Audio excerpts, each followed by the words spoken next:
Hi friends, ఈరోజు నేను కొత్తిమీర పుదీనా పచ్చడి చేసి చూపిస్తాను. మేమైతే చాలా బాగున్నాం అండి. మీరందరూ బాగున్నారా? ఇప్పుడు చూడండి, కొత్తిమీర ఒక పెద్ద కట్ట తీసుకున్నాను. పుదీనా 2 పెద్ద కట్టలు ఒక్కొక్కటి తీసుకున్నాను. అయితే గడ్డి పరకలు వేస్ట్ అవంతా క్లీన్ చేసుకొని శుభ్రంగా కట్ చేసుకొని పక్కన పెట్టుకున్నాను. పచ్చిమిర్చి ఒక 15 తీసుకున్నాను. టమాటాలు ఒక 6. ఇవి కడిగి ఆయిల్ వేసి వేయించుకోవాలి.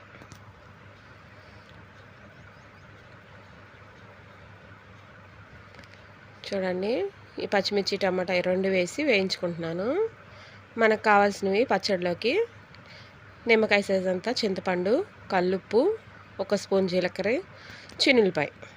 ఇవైతే కొత్తిమీర పుదీనా శుభ్రంగా కడిగి ఒక ప్లేట్లో పెట్టుకొని వేయించుకోవాలి. తర్వాత అవి కూడా పచ్చిమిర్చి వేగిపోయినాయని అవి తీసేసాను. టమాటా వేయించుకుంటున్నాను. ఇప్పుడు అవి కూడా వేగిపోయినాయి చూడండి. ఇప్పుడు కొత్తిమీర పుదీనా కూడా వేసి వేయించుకున్నాం.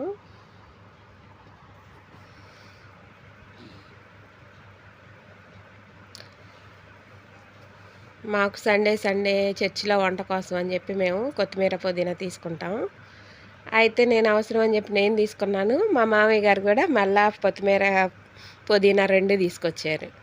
ఇప్పుడు వాటిని ఏం చేయాలని ఆలోచిస్తాను. నాకు ఈరోజు కొత్తిమీర పుదీనా 2 కలిపి పచ్చడి చేద్దామని ఆలోచన వచ్చి పచ్చడి చేస్తున్నాను. ఇప్పుడు చూడండి, ఈ విధంగా కొత్తిమీర పుదీనా కూడా వేసి వేయించుకోవాలి.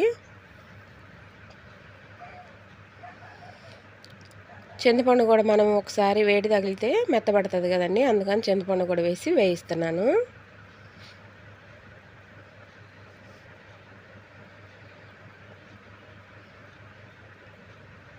చింతపండు కూడా కొంచెం మెత్తబడే వరకు వేయించుకొని స్టవ్ ఆఫ్ చేసుకోవటమే.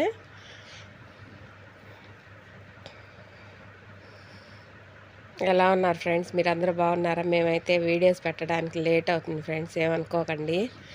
వీడియోస్ చేస్తాను, ఇక నుంచి రోజుకు ఒక వీడియోని పెట్టడానికి ట్రై చేస్తాను. మన వీడియోస్ మన ఛానల్లో చూసి సబ్స్క్రైబ్ చేసుకోండి ఫ్రెండ్స్. లైక్ చేయండి, షేర్ చేయండి.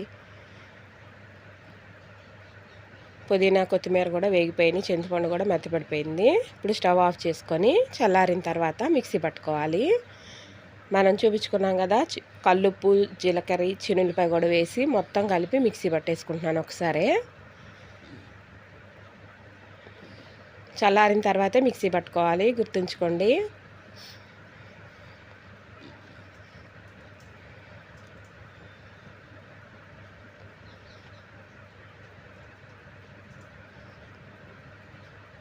ఇప్పుడు మిక్సీ అయితే వేసేసుకుంటున్నాను. మిక్సీ పట్టడం అయితే అయిపోయింది ఫ్రెండ్స్. ఇప్పుడు తాలింపు వేసుకుంటున్నాను. ఒక గిన్నె పెట్టుకొని 2 స్పూన్ల ఆయిల్ వేసుకోవాలి.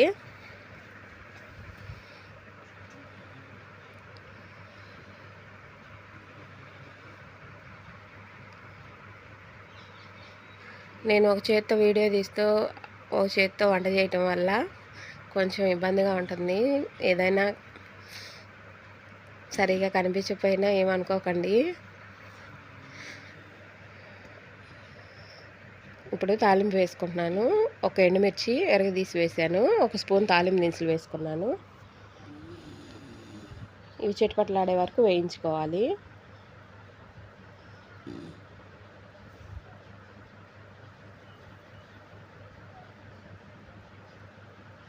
జీలకర్ర కూడా వేసుకుంటున్నాను. ఇప్పుడు జీలకర్ర కూడా వేసుకొని వేయించుకోవాలి.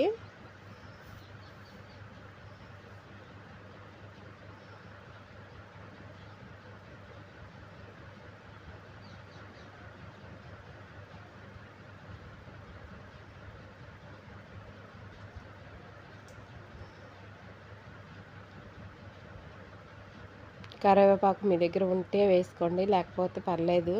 పచ్చడి కదా, కరివేపాకు కూడా వేసుకుంటే మంచి స్మెల్ వస్తుంది, టేస్ట్ చాలా బాగుంటుంది. కాబట్టి కరివేపాకు కూడా వీలైనంత వరకు వేసుకోండి.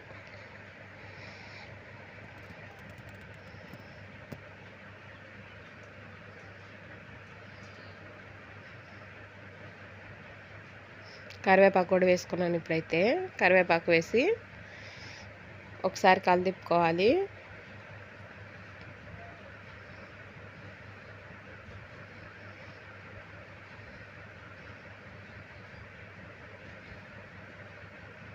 మనం మిక్సీ పట్టుకున్నాం కదా పుదీనా పచ్చడి, అది కూడా తాలింపులో వేసి మొత్తం కలిసే విధంగా కలుపుకోవాలి.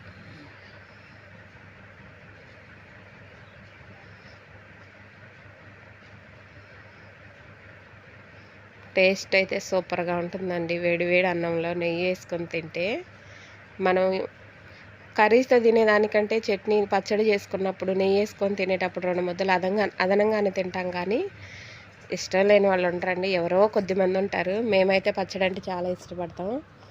మేము కర్రీస్ లేకున్నా వేడివేడి అన్నంలో పచ్చడి వేసుకొని నెయ్యి వేసుకొని తింటాము. మా పిల్లలైనా మేమైనా అందరికీ చాలా చాలా ఇష్టంగా తింటామండి. మీరేం చేస్తారో కూడా మీరు కామెంట్ రూపంలో కామెంట్ చేయండి ఫ్రెండ్స్. మన పుదీనా కొత్తిమీర పచ్చడి కూడా ట్రై చేయండి. మీకు నచ్చినట్టయితే కామెంట్స్ చేయండి పచ్చడి ఏ విధంగా ఉందనేది. Thank you friends.